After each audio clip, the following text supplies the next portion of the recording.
Bonsoir, bienvenue à vous tous qui nous rejoignez en cette basilique Saint-Pierre où nous allons suivre en direct la célébration des premières vêpres solennelles.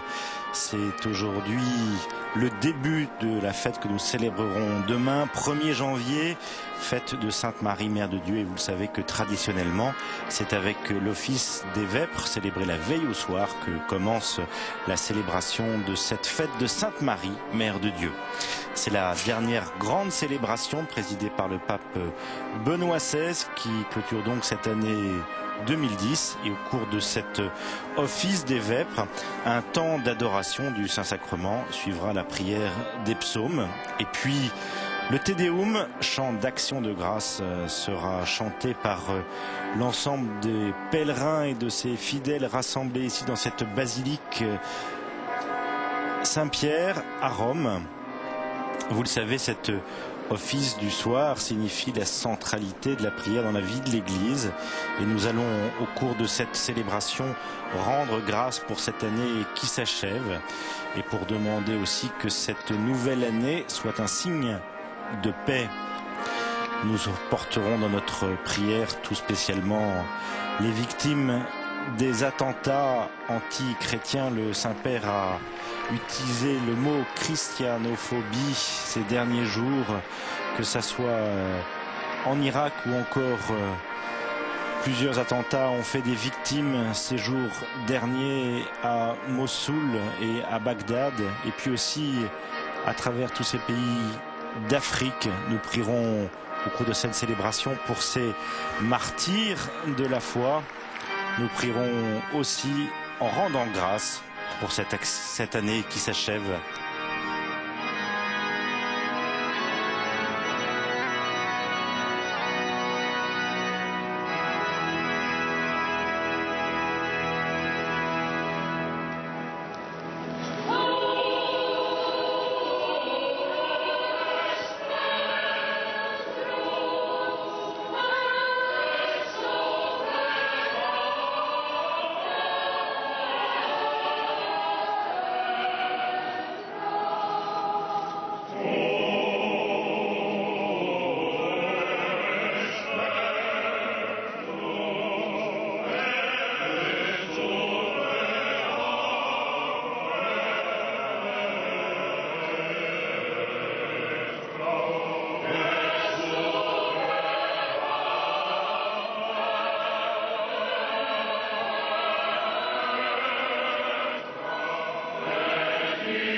Après ce chant du Tu es Petrus, nous rentrons maintenant dans la prière des vêpres.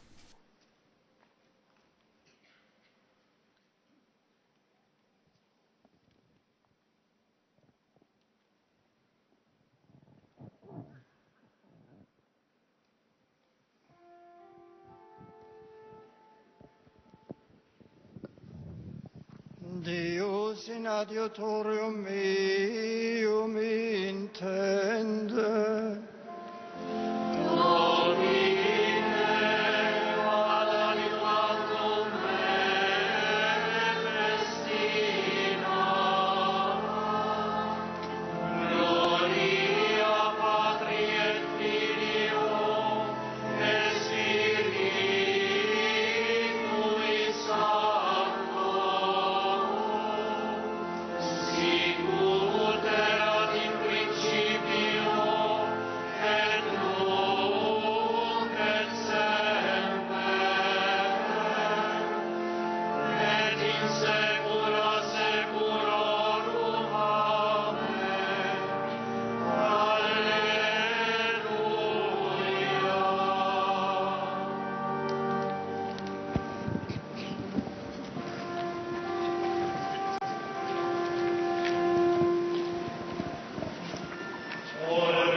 Né du cœur de son père avant le début du monde, il est appelé Alpha et l'Oméga. Il est lui-même la source et la fin de toutes choses qui sont, qui ont été et qui seront.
Nous chantons maintenant le psaume 112.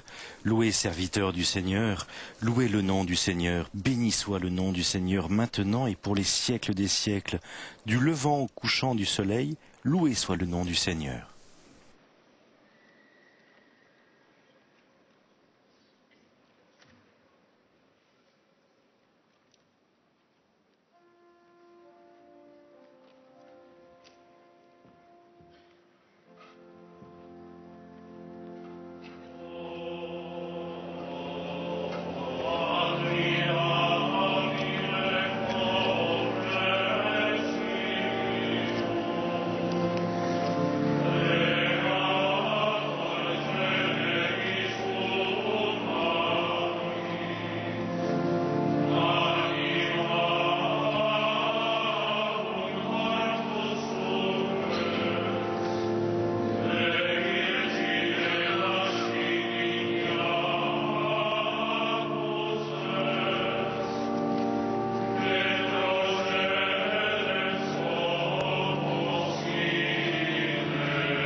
Nous chantons maintenant le psaume 147. Glorifie le Seigneur Jérusalem, célèbre ton Dieu au Sion. Il a consolidé les barres de tes portes, dans tes murs, il a béni tes enfants, il a fait régner la paix à tes frontières, et d'un pain de froment te rassasie.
People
Nous allons être maintenant invités à chanter le cantique aux Éphésiens. Béni soit le Dieu, le Père de notre Seigneur Jésus-Christ, qui nous a bénis dans le Christ de toutes sortes de bénédictions spirituelles dans les cieux. C'est en lui qu'il nous a choisis dès avant la création du monde pour que nous soyons saints et irrépréhensibles devant lui.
Lorsque les temps furent accomplis, Dieu a envoyé son Fils. Il est né d'une femme. Il a été sous la domination de la loi de Moïse pour racheter ceux qui étaient sous la domination de la loi et pour faire de nous des fils.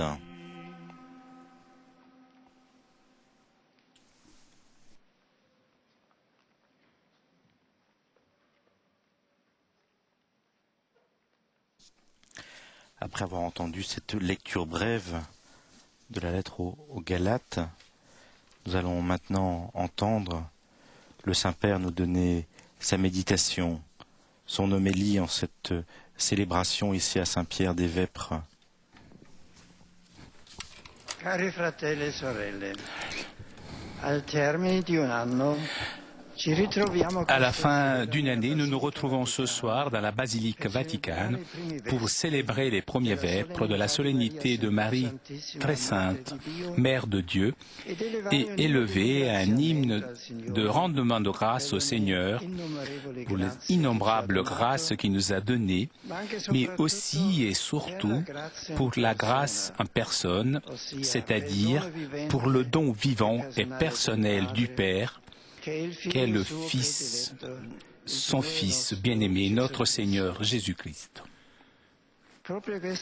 Justement, cette gratitude pour les dons reçus de Dieu dans le temps qui nous est donné de vivre nous aide à découvrir une valeur gravée dans le temps, scandée dans ces rythmes annuels, mensuels, hebdomadaires, quotidiens. Ce rythme est d'habiter de l'amour de Dieu, de ses dons de grâce, c'est le temps de salut. Oui, le Dieu éternel est rentré et demeure dans le temps de l'homme. Il y est entré, il y reste avec la personne de Jésus, le Fils de Dieu fait homme, le Sauveur du monde. Et ce que nous a rappelé l'apôtre Paul dans la lecture que nous avons entendue, lorsque vint la plénitude de temps, Dieu envoya son Fils pour être ses enfants. Donc l'Éternel rentre dans le temps et le renouvelle à la racine, libérant l'homme du péché et le rendant fils de Dieu. Déjà au commencement, c'est-à-dire avec la création du monde et de l'homme dans le monde, l'éternité de Dieu a fait naître le temps dans lequel s'écoule l'histoire humaine depuis des générations. Maintenant, avec la venue du Christ et avec sa rédemption, nous sommes à la plénitude du temps.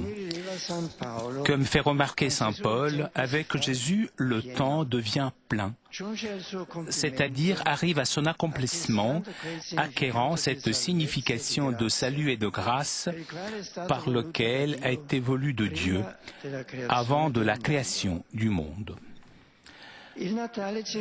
Noël nous renvoie à cette plénitude du temps, c'est-à-dire au salut rénovatrice porté de Jésus à tous les hommes. Nous la rappelle et mystérieusement, mais réellement nous la donne toujours de nouveau.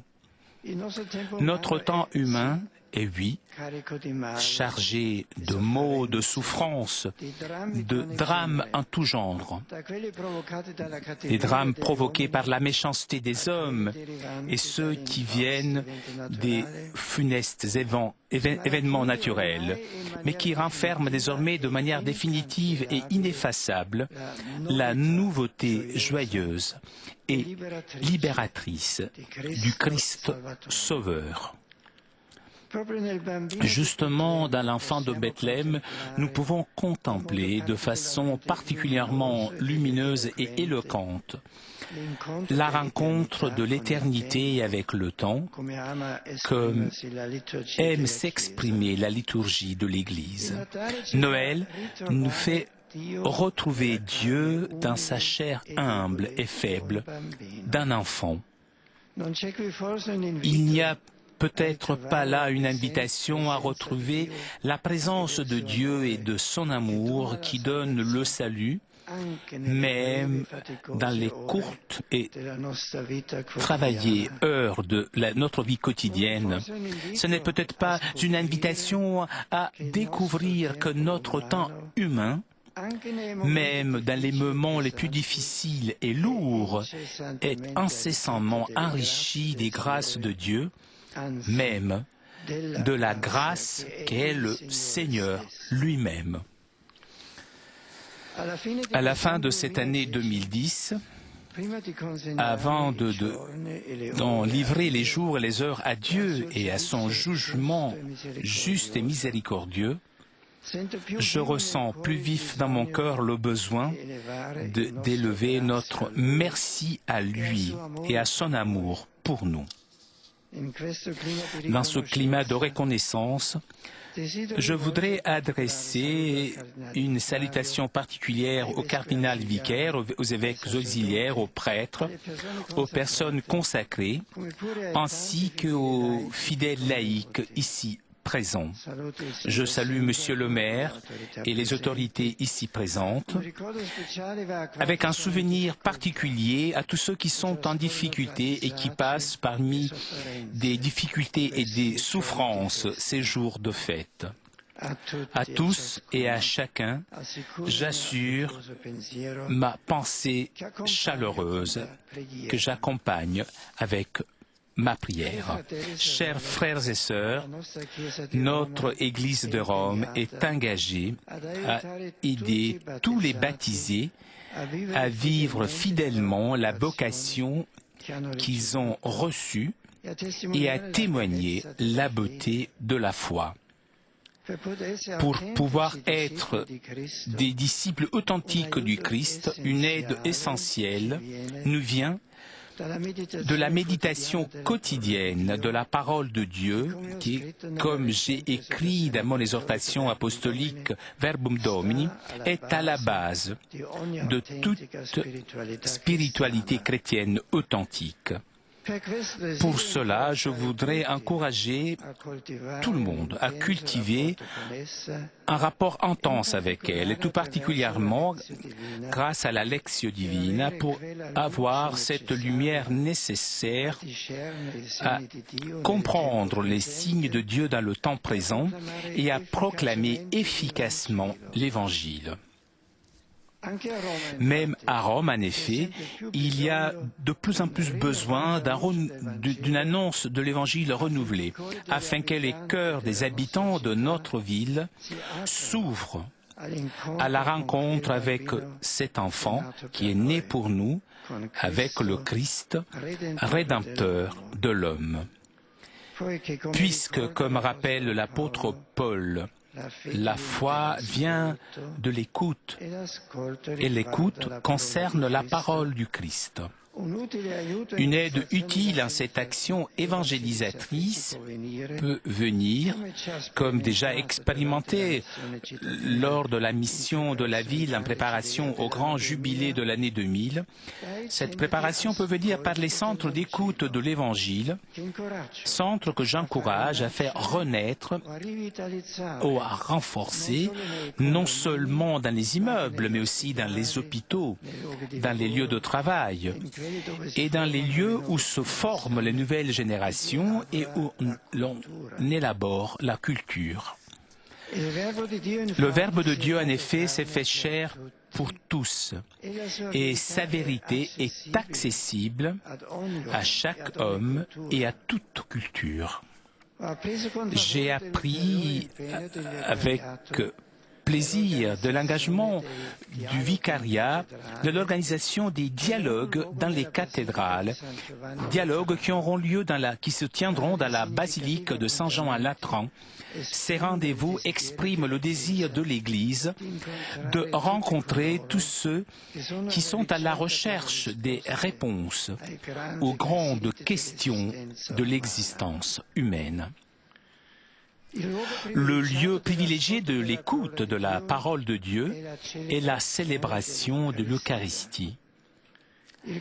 La rencontre diocésaine du juin dernier, rencontre à laquelle j'ai participé, a voulu mettre en évidence la centralité de la Sainte Messe du dimanche dans la vie de chaque communauté chrétienne et a offert des indications afin que la beauté des mystères divins puisse encore plus briller dans l'acte commémoratif et dans les fruits spirituels qu'en découlent. J'encourage les curés, les prêtres, à réaliser ce qui est indiqué dans le programme pastoral, la formation d'un groupe liturgique qui anime la célébration et une catéchèse qui aide tous à connaître davantage le mystère eucharistique dont jaillit le témoignage de la charité. Nourris par le Christ, nous aussi nous sommes attirés dans le même acte d'offre totale, acte que poussa le Seigneur à donner sa propre vie, en dévoilant ainsi l'immense amour du Père. Le témoignage de la charité a donc une dimension théologale essentielle et elle est profondément, le témoignage, elle est uni à l'annonce de la parole.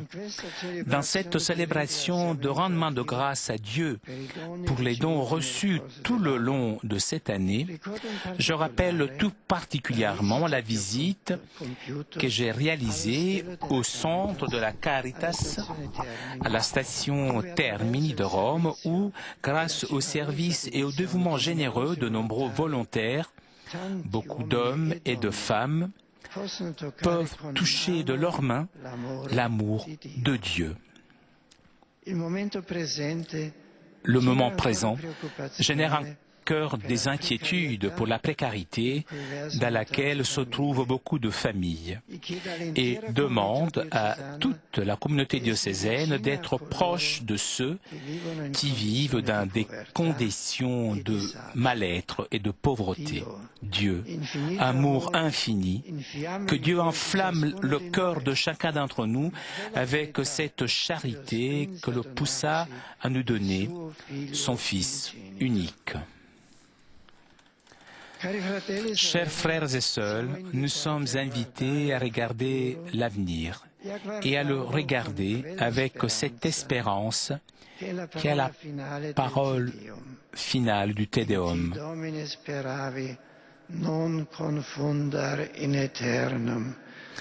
Seigneur, tu es notre espérance. Nous ne serons pas confus éternellement.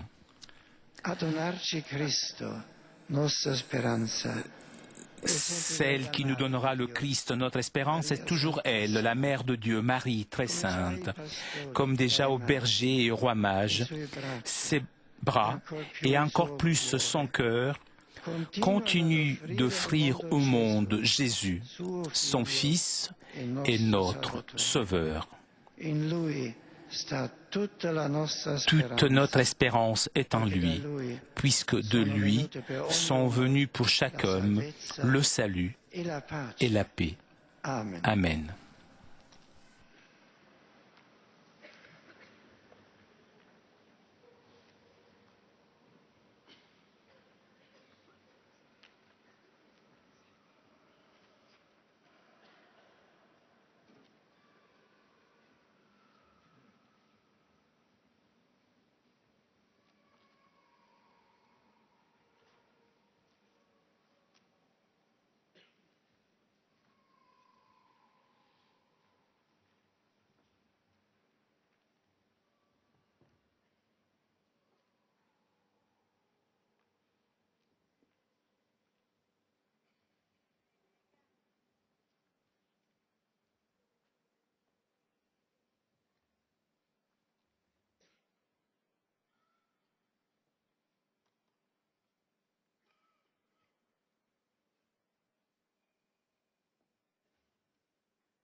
Le Saint-Père nous a invités à regarder l'avenir avec les paroles du Te Deum. Seigneur, tu es notre espérance. Le Saint-Père nous a rappelé que celle qui nous donne le Christ, notre espérance, c'est la Vierge Marie, toujours sainte. Toute notre espérance est dans le Christ, car de lui sont venus pour chaque homme l'espérance et la paix.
Après avoir chanté « Et le Verbe s'est fait chair, il a habité parmi nous », nous allons maintenant chanter le cantique de la Vierge Marie, le Magnificat.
Benedictus Dominus Jesus, Pax Nostra, qui venit facere utraque Béni soit Jésus notre Sauveur, venu nous rassembler en lui notre prière et notre supplication.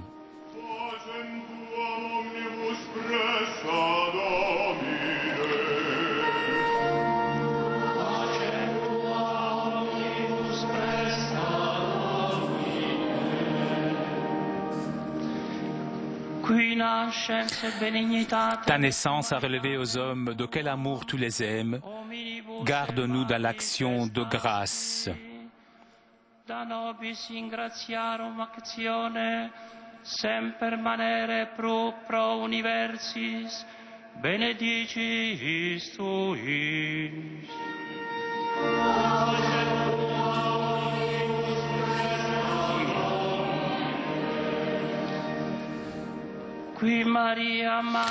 Tu as comblé de grâce ta mère, la Vierge Marie. Accorde à ton Église l'abondance de tes dons.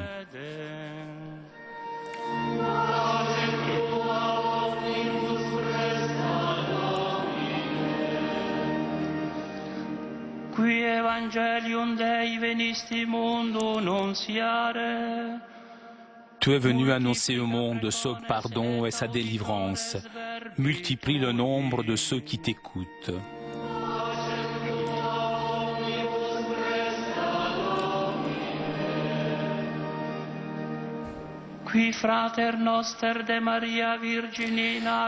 En naissant de la Vierge Marie, tu t'es fait notre frère.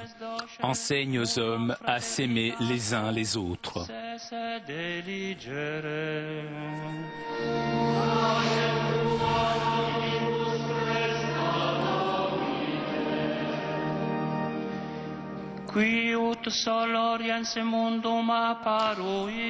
Tu es apparu dans le monde comme la lumière sans déclin.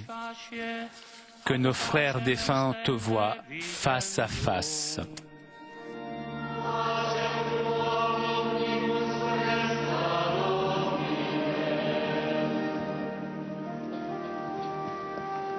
Pater noster, qui es in celis, sanctificetur nomen tuum, adveniat regnum tuum, fiat voluntas tua, sicut in cielo et in terra. Panem nostrum quotidianum da nobis hodie, et dimitte nobis debita nostra, sicut et nos dimittimus debitoribus nostris, et ne nos inducas in tentationem, sed libera nos a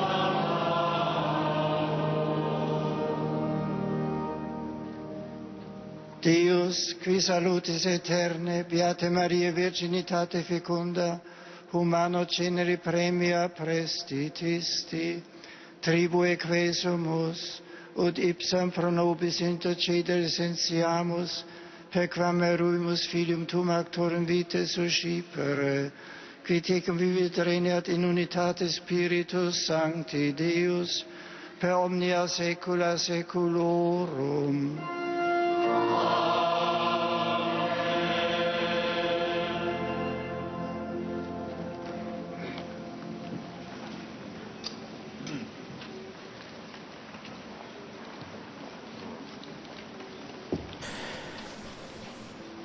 Nous allons maintenant être invités à avoir un temps d'adoration du Saint-Sacrement. Et nous allons porter dans notre prière d'action de grâce pour cette année et porter aussi dans notre prière tous les personnes qui souffrent et aussi tous ceux qui sont persécutés dans leur pays, comme nous l'a rappelé encore le pape récemment. Nous rentrons une fois de plus dans la prière alors que Jésus présent dans le Saint-Sacrement est maintenant porté sur l'autel.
Te Deum, nous te louons, ô Dieu, nous te bénissons, Seigneur.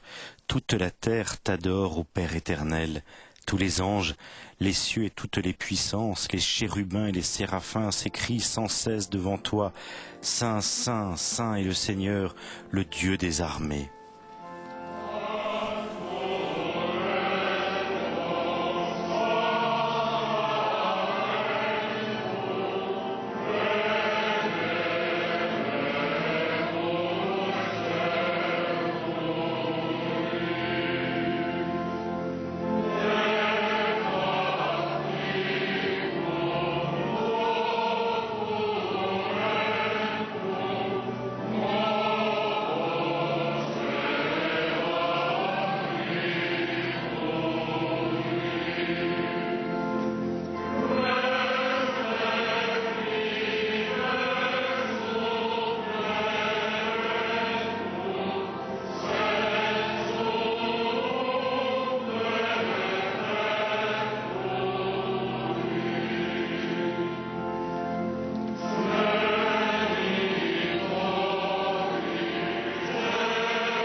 Oremus, Deus qui nobis sub sacramento mirabili, passionis tue memoriam reliquisti, tribueque sumus, ita nos corporis et sanguinis tui sacra mysteria venerari, ut redemptionis tue fructum in nobis iucita sensiamus, qui vivis et regnias in saecula saeculorum.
Dieu soit béni.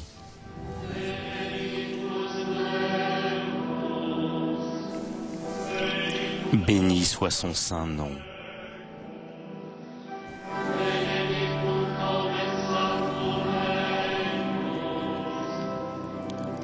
Béni soit Jésus, vrai homme et vrai Dieu.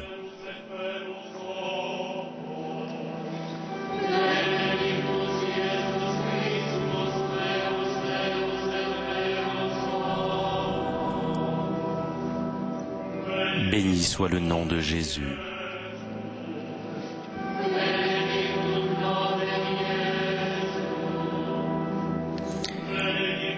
Béni soit son très saint cœur.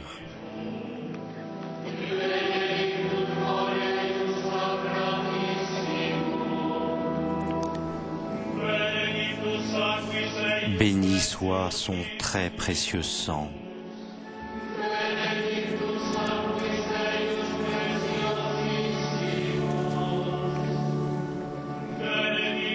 Béni soit Jésus dans le très saint sacrement de l'autel.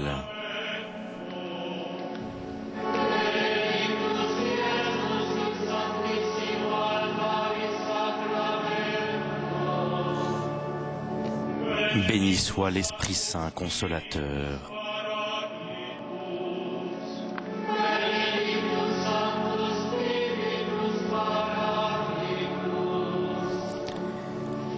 Béni soit l'Auguste, Mère de Dieu, la très sainte Vierge Marie.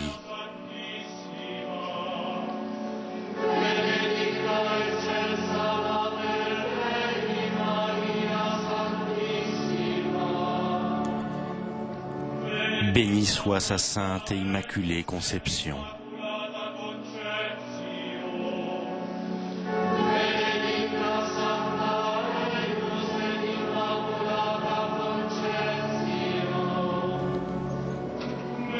Béni soit sa glorieuse Assomption.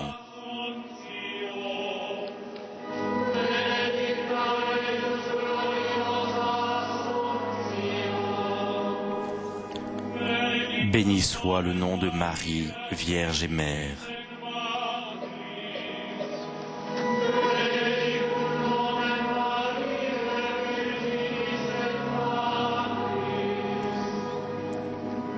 Béni soit Saint Joseph, son époux très chaste.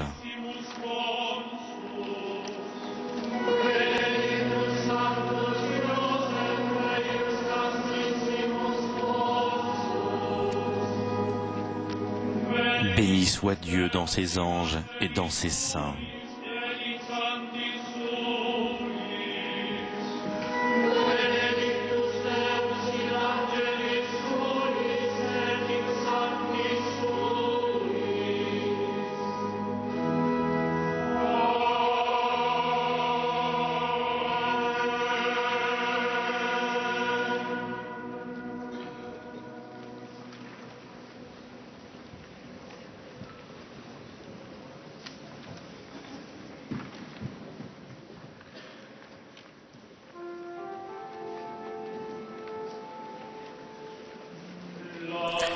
Le psaume 116, louez le Seigneur tous les peuples, fêtez-le tous les pays.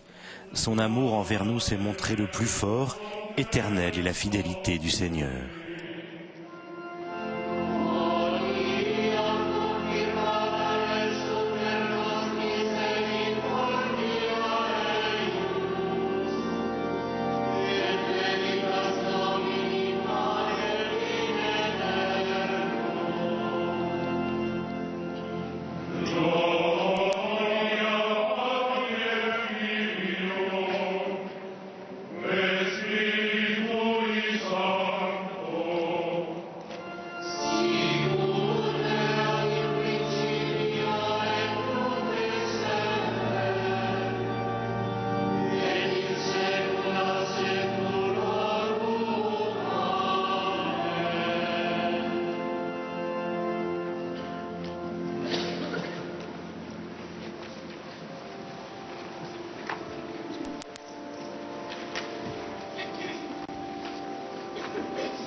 Et bien c'est sur cet Adeste Fideles, ce chant traditionnel du temps de Noël, que nous allons quitter la basilique Saint-Pierre de Rome. Nous retrouverons le pape demain matin à partir de 10h pour la célébration de la messe pour cette fête de la Mère de Dieu, et aussi ce sera la journée mondiale de la paix. Je vous rappelle qu'à partir de 23h ce soir, vous pourrez suivre en direct sur KTO les vigiles de la fête de la Mère de Dieu et l'Eucharistie à Saint-Gervais avec les fraternités monastiques de Jérusalem. Et puis à Rome, toute cette nuit, il va y avoir une grande veillée de prière pour la paix dans les familles, avec tout un chapelet médité sur cette place Saint-Pierre, vigile de préparatoire à cette célébration de Sainte Marie, Mère de Dieu. Nous serons à partir de 11h à Saint-Gervais, donc pour cette vigile et cette messe de la nuit. Merci de votre fidélité, très sainte nuit à tous, bonne fin d'année. On se retrouve demain matin avec Flavio et aussi avec Souleymane, technicien à Paris de KTO. Merci de votre fidélité, bonne soirée à tous, au revoir.